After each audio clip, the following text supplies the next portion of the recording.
সপ্তমীর দিন সন্ধ্যাবেলায় একটুখানি ঘোরাঘুরি করছিলাম আমি আর আমার ছেলে, তাহলে সামান্য একটু চিত্র আমি তোমাদের মাঝে তুলে ধরলাম। সবাইকে শুভ শারদীয়।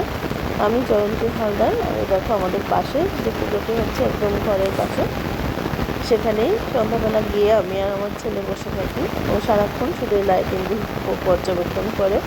দেখতে পাচ্ছি এভাবে আমাদের মন্দিরের পাশে অন্যান্য ঠাকুর দিয়ে সাজিয়েছে, আর লাইটিংটা কিন্তু খুবই আকর্ষণীয় হয়েছে।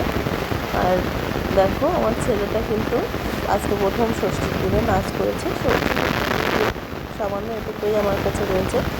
আমি চাইলে আরও তোমরা সাপোর্ট করলে আমি সপ্তমী অষ্টমী নবমী দশমী সব ভিডিওই আমি দেবো। আমি কিন্তু লং ভিডিও বেশি একটা করিনি এখনও, ভিডিওতে চ্যানেলের নতুন। তোমরা অবশ্যই আমাকে একটু সাপোর্ট করো, আশা করি তোমাদের ভালো লাগবে। ছেলের যে ছোটো, ওটা আমার ছেলে। আর দেখো এখানে আমাদের মন্দিরের সামনে লাইটিংটা কত সুন্দর করেছে এবছর। আর আশা করি তোমাদের সবার খুব ভালো লেগেছে, এবং তোমাদের আবারও আমি সবাইকে শারদীয় শুভেচ্ছা জানাচ্ছি। তোমাদের সবার পূজা খুব ভালো থাকুক, সবাই ভালো থেকো। আজকে পর্যন্ত এ পর্যন্তই, সবাইকে